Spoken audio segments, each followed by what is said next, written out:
Olá, meu nome é Danilo, sou professor no curso de bacharelado em Ciência da Computação na FCT Unesp, Presidente Prudente. Essa é a disciplina de projeto e análise de algoritmos. Estamos na aula referente a projeto de algoritmos relacionado com força bruta, em que eu estou mostrando estratégias para tentar minimizar o esforço computacional de um algoritmo força bruta. Hoje veremos o Branch and Bound. Então, o Branch and Bound, a ideia dele é a mesma que nós vimos no backtracking, ou seja, a gente vai fazer uma busca dentre os estados daquela árvore de soluções, né, a gente vai percorrer a árvore de soluções tentando identificar uma solução para o nosso problema, mas a diferença é que o Branch and Bound ele resolve problemas de otimização, ou seja, você vai tentar achar uma solução ótima para o seu problema, né? Seja um valor mínimo global ou um valor máximo global, tá? Que seja a melhor solução, a solução ótima para o seu problema, envolvendo algum custo, tá? Então, por isso que ele vai ter outros elementos associados. Ou seja, a gente vai ter que armazenar a todo instante. Sempre que a gente identificar uma solução, a gente tem que verificar qual é o custo dela de armazenar. Sempre que identificar uma nova solução, a gente tem que verificar se essa nova solução, o custo dela é melhor ou não que aquela previamente conhecida. Se for melhor, a gente substitui, tem uma nova solução, senão a gente mantém a anterior. E outro detalhe importante é que a gente vai conseguir o quê? Fazer podas, né, nas ramificações de acordo com esse custo. Por exemplo, se a gente está evoluindo os estados, eu cheguei num estado cujo custo já é pior, né, ou seja, já é maior, né, imagina o problema que eu tenho que minimizar, ele é maior do que aquela minha solução atualmente conhecida, então eu posso parar, né, isso se considerando que eu sempre aumento, né, os valores a cada vez que eu evoluo em busca da solução, tá? E eu vou mostrar isso por meio de um exemplo daqui a pouquinho. Então, esse exemplo a gente vai se basear num problema chamado problema de associação de tarefas, tá? Qual que é a ideia? A ideia é que você tenha pessoas e tarefas, e cada pessoa, se ela exercer uma determinada tarefa, ela tem um custo envolvido, tá? Então, imagina aqui, ó, a pessoa 1 para fazer a tarefa 1 tem um custo 5, para fazer a tarefa 2 tem um custo 5, para a tarefa 3 tem um custo 6, para a tarefa 4 tem um custo 9, tá? Então você vê o quê? Que cada pessoa tem um custo diferente para cada tarefa. A ideia é que você associe uma pessoa para cada uma das tarefas, né, sem repetir as pessoas, ou seja, uma pessoa não pode estar em mais de uma tarefa, nenhuma tarefa pode ter mais de uma pessoa, tá? Você tem essa associação direta de pessoa e tarefa. E essa associação tem que gerar o custo mínimo possível, né, o menor custo possível. Então, como a gente faria isso? Né? Uma estratégia seria fazer a permutação, todas as possibilidades, e verificar se não fere as regras do problema, ou seja, se uma pessoa não está por mais de uma tarefa, ou se uma tarefa não tem mais de uma pessoa, e verificar também se a gente, nessas diferentes permutações, qual é aquela que resulta na melhor configuração, ou seja, aquela que resulta no custo mínimo. Né? Mas isso já é o quê? Um algoritmo de ordem exponencial, então é algo muito difícil, né? Lógico que a gente tem outras estratégias melhores, né, para resolver esse problema, mas aqui eu vou ilustrar, tá, como um algoritmo de branch and bound, tá? Mas existem outras estratégias, outros algoritmos que também conseguem chegar na solução ótima sem utilizar o força bruta. Então aqui a ideia, como eu comentei, ela é semelhante ao backtrack, né, que vocês viram na aula anterior, né? Então quem não viu é bom ver para entender melhor essa ideia que eu estou colocando aqui. E eu também tenho que representar os estados, né? Eu vou utilizar aquela mesma estratégia de representação do estado, né, por meio de uma lista. Então, cada posição vai ser, deixa eu evoluir um aqui, ó. Cada posição vai ser uma tarefa, tá? E o valor vai identificar qual é a pessoa associada para aquela tarefa, ok? Aí você já nota alguns elementos a mais, ou seja, cada vez que eu estou evoluindo, eu preciso saber o custo do meu estado atual, tá? Então você vai ver que eu estou armazenando aqui do lado qual é o custo desse estado atual. Então, por exemplo, nessa evolução do estado vazio, ou seja, não tem nenhuma associação, eu evoluí esse primeiro, né? Eu tenho uma associação em que a pessoa está na tarefa 1, e o custo, né, desse estado, ou seja, o custo dessa associação até o momento é 5, né? Porque eu só tenho uma pessoa associada, o custo dele é 5. E sempre que eu evoluir um estado, eu tenho que verificar primeiro se ele fere as regras, né, as restrições, qual seria a restrição. Se uma pessoa está em mais de uma tarefa, ou se uma tarefa tem mais de uma pessoa, tá? Se não ferir, eu verifico o custo, ou seja, o custo dele atual é menor do que a solução atual que eu conheço, né? Então você vai ver que inicialmente essa eu não tenho nenhuma solução, por isso que eu coloquei mais infinito aqui, que seria um valor muito alto para eu poder evoluir esses estados, né? Mas a partir do momento que eu conhecer uma primeira solução e eu continuar evoluindo, eu vou ter que verificar a todo momento se o estado atual tem um custo menor ou não do que aquela é maior, né, do que aquela solução atual, tá? Por quê? Porque eu também vou fazer a poda baseado no custo. Aí você já percebe que eu não estou interessado em parar na primeira solução. Eu vou ter que percorrer todo o estado, o espaço de busca, né? Fazendo essas podas, obviamente, né? Para otimizar esse processo de busca, em busca da melhor solução. Tá? Então, eu vou verificar muitas configurações. Tá? Então, inicialmente aqui eu tenho um estado inicial, que é o vazio, ok? E eu vou caminhando. Então, primeira evolução, ó, fiz a primeira associação, então custo 5, ok? É um estado consistente, não fere as regras do problema, eu posso evoluir a partir dele, tá? Fiz uma nova evolução, mas aqui a gente já percebe, né, que ele tem um custo 10, ok? Mas só que aqui ele fere as regras do problema, ou seja, a pessoa 1 já está na tarefa 1, então não posso evoluir a partir dessa configuração, desse estado, né? Então ele teria uma poda aqui, semelhante ao que a gente tinha lá no backtrack, tá? Então mudo essa evolução, seria esse daqui associando a segunda pessoa para a tarefa 2, eu chego lá no custo atual, né, desse meu estado, é 6, tá? Novamente, eu estou sempre verificando, né, se esse estado atual tem um custo menor do que aquela minha solução, né? Menor do que o infinito? Né? Então aqui, inicialmente, não vou ficar verificando, porque sempre vai ser verdade, porque eu não tenho nenhuma solução armazenada ainda, tá? Esse é um estado válido? É. Então eu vou continuar evoluindo a partir dele. Evoluir, mas aqui é inválido porque a pessoa 1 já está na tarefa 1. Uma outra evolução que também é inválida, porque a pessoa 2 já está na tarefa 2, né? Outra coisa, você pode otimizar esse processo de evolução, tá? Você poderia, por exemplo, utilizar valores que não foram previamente utilizados, né? Já eliminaria algumas verificações, né? Outra estratégia que você pode melhorar no processo, aqui, tanto aqui quanto lá naquele das rainhas. Tá, aí eu vou aqui para a terceira, né? Daqui já é um estado válido, né? E eu verifico o custo dele atual é 19. Tá? Como é um estado válido, eu vou evoluir a partir dele. Novamente aqui eu tenho 3 evoluções inválidas, porque as pessoas já estão alocadas, mas a quarta aqui vai ser válido, né? Então o que aconteceu nesse momento? Eu consegui alocar todas as pessoas, ou seja, eu tenho um estado válido, de acordo com as regras do problema, ou seja, cada pessoa está para uma tarefa diferente, e eu tenho um custo desse estado que é uma solução, é 29. Eu verifico, essa solução que eu acabei de encontrar é melhor que aquela solução que eu conheço? Na verdade, que eu não conheço nenhuma, né? Mas ela vai fazer essa verificação, né? Se é menor que o infinito, é.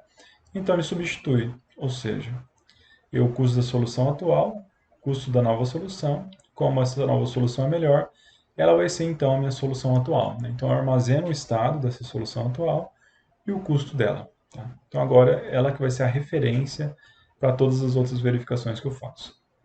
Novamente, como eu estou interessado na melhor solução, o que acontece? Eu não paro aqui igual poderia fazer no backtrack, né? Achei uma solução, parou. Não, aqui eu quero a melhor solução. Então, como eu vou fazer para voltar? É a mesma ideia do backtrack, ou seja, eu vou fazer um backtrack.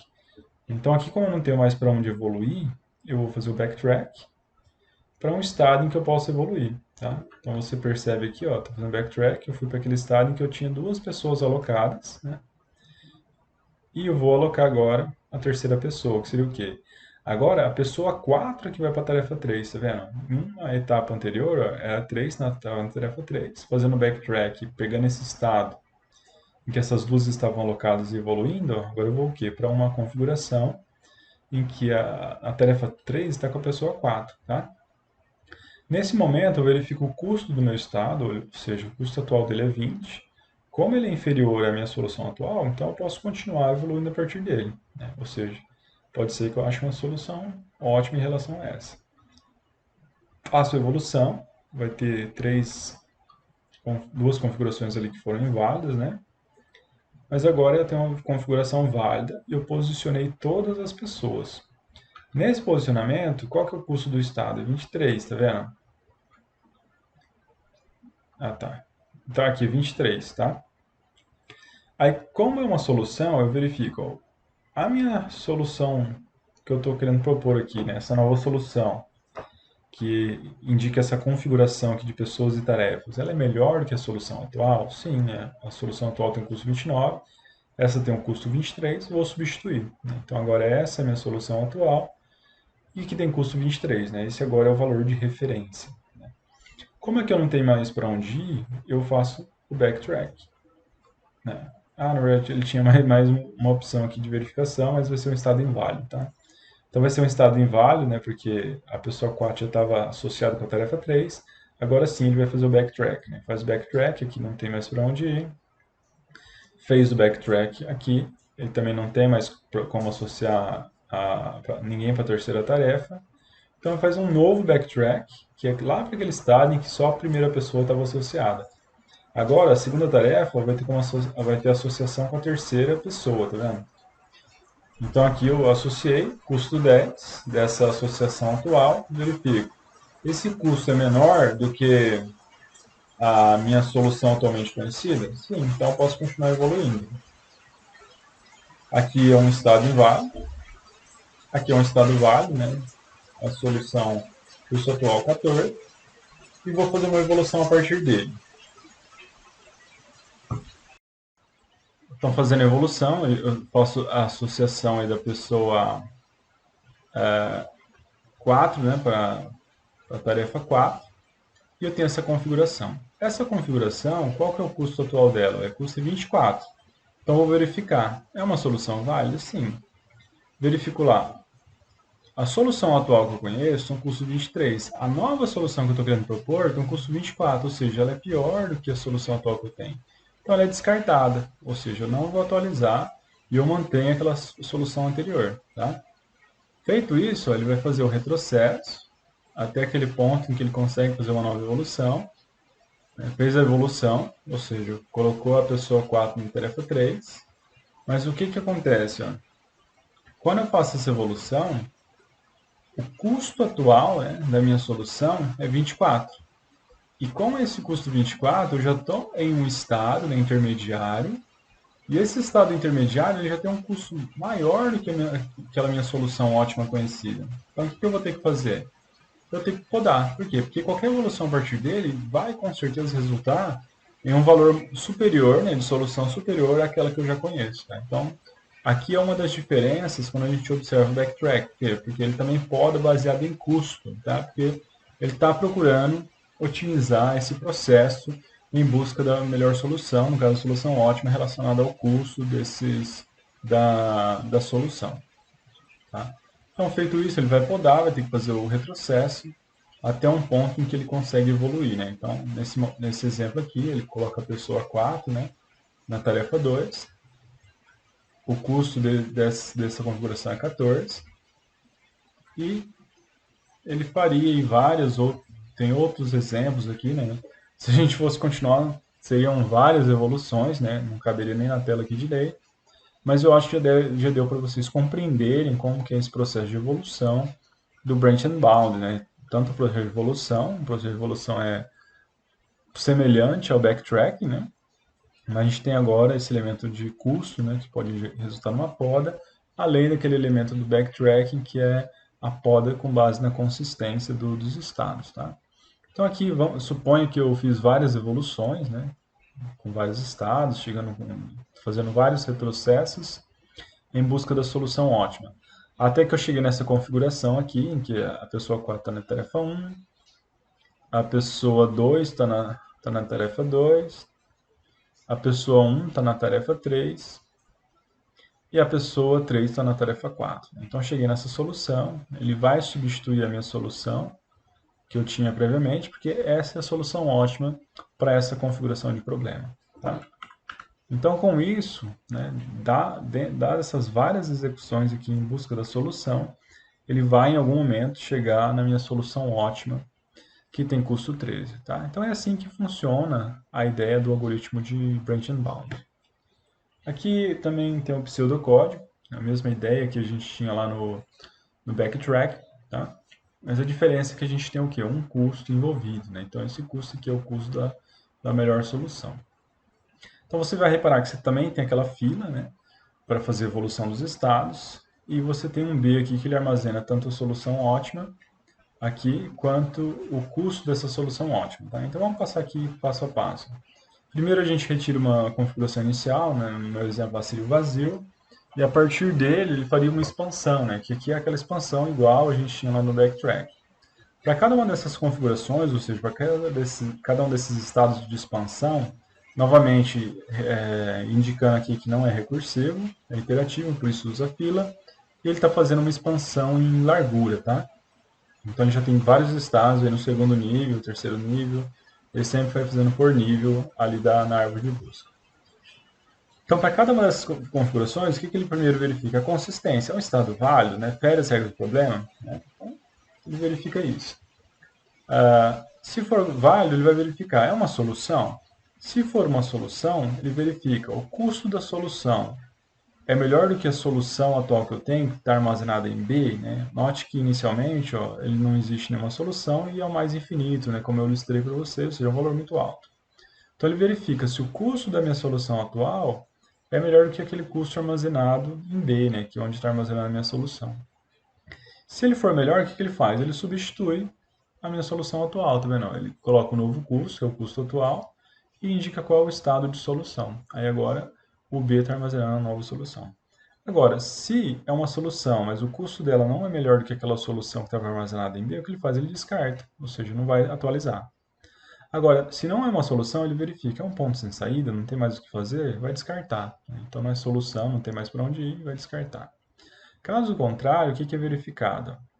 A gente vê o custo desse estado atual. O custo do estado atual é menor do que o custo atual da minha solução B? É aquela ideia que eu falei para podar com base em custo atual do estado. Né? Se o estado atual tem um custo acumulado, né, que é menor do que B, então eu armazeno ele na minha fila para uma futura expansão, né, nesse momento. Agora, se o estado atual tem um custo maior do que aquela solução que está armazenada em B, o que eu faço? Eu descarto esse estado atual, porque não compensa evoluir a partir dele, porque ele vai resultar com certeza em uma solução cujo valor é maior do que aquela que eu tenho armazenado. Tá? Então essa é a ideia do algoritmo Breaking Bound. Aqui são as mesmas referências, tá?